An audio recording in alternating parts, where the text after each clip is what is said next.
Olá, boa tarde. Reforma tributária solidária, menos desigualdade, mais Brasil.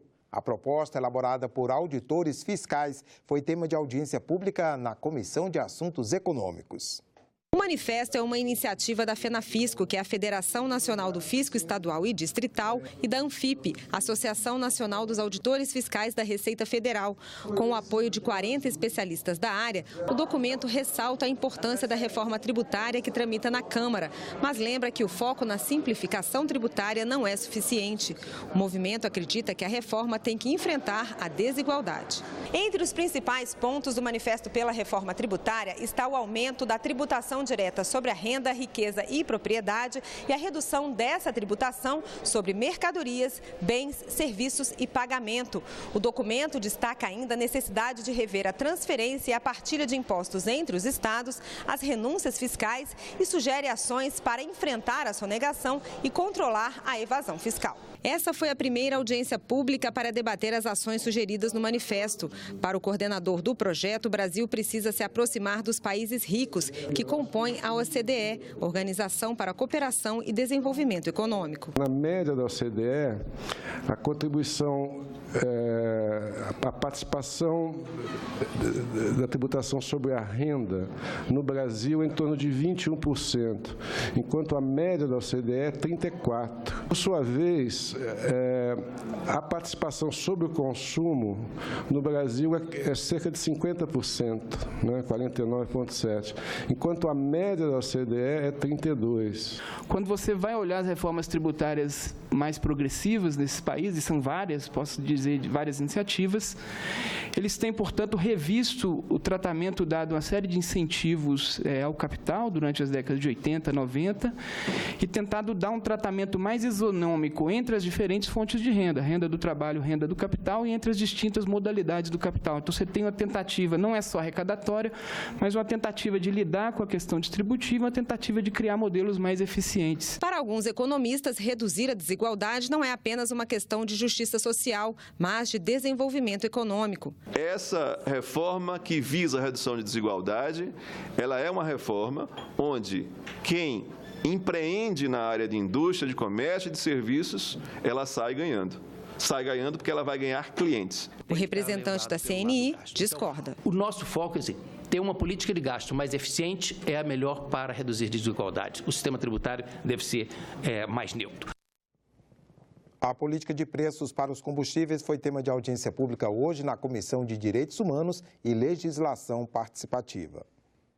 Pouco mais de 2 semanas depois do fim da greve dos caminhoneiros, o abastecimento de diesel e gasolina praticamente já se normalizou. Os postos estão tendo que informar o valor do diesel no dia 21 de maio, para que o consumidor saiba se está sendo aplicada a redução de 46 centavos no preço do litro. A gente tinha uma demanda até um pouquinho maior, parece que os caminhoneiros ainda aguardam alguma posição para melhorar mais ainda, está um pouco fraco. O problema ainda é o abastecimento de gás de cozinha. O estoque lá hoje, quando eu saí do depósito hoje, tinha 100 bujões no pátio só. Geralmente esse estoque é quanto? 380. Já estou rodando desde as 8 horas da manhã para todo lugar. A Petrobras é responsável por apenas parte dos preços que são percebidos pelo consumidor. É preciso analisar a carga tributária e os custos repassados pelos outros elos da cadeia, justificou o representante da empresa em debate na Comissão de Direitos Humanos. No caso do diesel, 55% do preço percebido pelo consumidor final cabe à Petrobras, né? Então, hoje, um preço de R$ 2,03 seria o preço da Petrobras, ou seja, o preço que é percebido na bomba é praticamente o dobro disso. Na audiência pública que reuniu representantes do governo, de sindicatos de trabalhadores e empresas da área, críticas à política de preços adotada pelo governo. Por que é que a Petrobras pratica preços lucros de 150%? Para servir a quem? Sem tributos, o povo brasileiro, na gestão Pedro Parente, pagou pelo diesel 40% a mais que o consumidor americano. O papel central não é o parlamento, não é o governo em si. Alguém precisa cuidar da política de preço e, a meu ver, não pode ser a Petrobras que tem que ficar com isso na mão. O grande desafio nosso aqui nessa audiência pública, Fernando, é discutir com a Petrobras, com a ANP, essa questão dos custos. A gente queria que a Petrobras abrisse suas linhas, mostrasse quanto está sendo o lucro. A Comissão de Infraestrutura aprovou o projeto para incentivar a implantação de redes elétricas inteligentes no Brasil. Essa tecnologia permite, por exemplo, que o consumidor conheça em tempo real dados sobre o consumo e a tarifa de energia. A matéria seguiu para a Comissão de Ciência e Tecnologia. Uma semana para comemorar e refletir sobre a agricultura familiar e um benefício que vai ajudar as rádios comunitárias. Projetos aprovados hoje na Comissão de Educação. Pelo texto aprovado, as rádios comunitárias ficam dispensadas da arrecadação de direitos autorais pela veiculação de músicas, uma carga financeira que estava inviabilizando o funcionamento de muitas rádios comunitárias Brasil afora. O pagamento obrigatório dos direitos autorais ao ECAD consiste em um dos fatores decisivos, se não o principal, que tem viabilizado e levado ao fechamento um grande número de rádios comunitárias. É lá, nos aglomerados, nas vilas, nos distritos, que as rádios comunitárias prestam um trabalho da maior importância, levando não só a informação, a cultura, mas levando também a possibilidade das pessoas até se encontrarem através dos anúncios, das falas das rádios comunitárias. Para avisar se a pessoa chegou na cidade, se já ficou boa do problema de saúde, se ela já conseguiu resolver o que tinha, e aí ela pede ajuda ou avisa quando volta.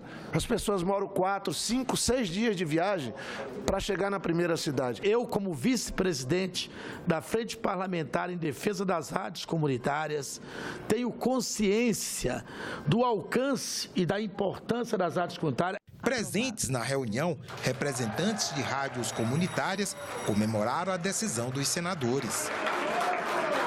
A comissão aprovou ainda projeto que cria a Semana Nacional da Agricultura Familiar para chamar a atenção da sociedade para esse setor tão importante. Do debate, das conferências, é que nascem as proposições legislativas, por isso que é importante essa semana. A data comemorativa da agricultura familiar será celebrada a cada ano na semana em que cair o dia 24 de julho. O dia 24 de julho foi escolhido porque foi nesse dia que entrou em vigor a Lei da Política Nacional da Agricultura Familiar. O projeto será encaminhado agora ao plenário. Já o projeto das rádios comunitárias será examinado ainda na Comissão de Constituição e Justiça. Um dos projetos que está na pauta do plenário desta semana é a medida provisória que define ações de assistência emergencial para imigrantes em situação de vulnerabilidade.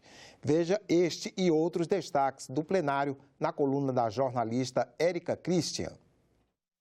O primeiro item da pauta é o Marco Regulatório de Ajuda Humanitária. Editada inicialmente para socorrer os venezuelanos que estão em Roraima, a medida provisória define regras para a oferta de serviços básicos para migrantes em geral, sejam brasileiros ou estrangeiros em situação de vulnerabilidade. O plenário deve votar também a obrigatoriedade do teste de impacto em cadeirinhas e em assentos para o transporte de crianças, além do parcelamento em até 3 vezes do seguro obrigatório, assim como a coincidência de seu pagamento com o IPVA. Os senadores devem discutir ainda a divulgação dos nomes das empresas que recebem algum tipo de renúncia de impostos, além dos valores que deixaram de ser arrecadados. Por essa mesma proposta, os governos poderão cruzar dados com a Receita Federal de beneficiários de programas fiscais, a exemplo de pessoas com deficiências que compram carros com a isenção de IPI. Outro projeto na pauta aumenta a pena para os crimes de contrabando e receptação. Além da perda da carteira de habilitação pelo motorista flagrado com cargas roubadas ou falsificadas, as empresas que transportarem, armazenarem ou comercializarem esses produtos serão fechadas. Por fim, um requerimento para que a proibição da propaganda de cigarros seja discutida pela Comissão de Agricultura. Os perigos dos balões e fogos de artifícios, comuns nessa época de festas juninas, são tema do especial Cidadania, publicado hoje no Jornal do Senado. Estamos no mês das festas juninas, que geralmente são acompanhadas pelo hábito de soltar fogos de artifício e pelo crime ambiental de soltar balões. Neste ano, os dois problemas podem ser agravados porque, junto com as festas juninas, teremos a Copa do Mundo. Por isso, fogos e balões são o tema do especial Cidadania que o Jornal do Senado publica nesta terça-feira. Um oficial da Aeronáutica disse ao jornal que um balão pode entupir os sensores do avião e destruir o piloto automático, gerando perda de visibilidade e de referência espacial. Já os fogos de artifício têm fabricação e venda disciplinadas pelo Exército, mas ainda causam distúrbio em animais e pessoas, ferimentos e mortes.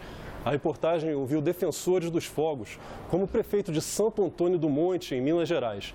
A cidade é conhecida como capital dos fogos de artifício, mas não tem nenhuma unidade do Corpo de Bombeiros. O jornal informa como denunciar práticas irregulares e apresenta projetos do Senado e leis já aprovadas, além de sugestões populares feitas pelo Serviço e-Cidadania na internet. O especial Cidadania é publicado todas as terças-feiras pelo Jornal do Senado, que pode ser assinado para recebimento diário por e-mail em senado.leg.br/jornal. Ficamos por aqui. Para rever as reportagens desta edição, acesse nossa página na internet senado.leg.br/tv. Obrigado pela companhia e até a próxima.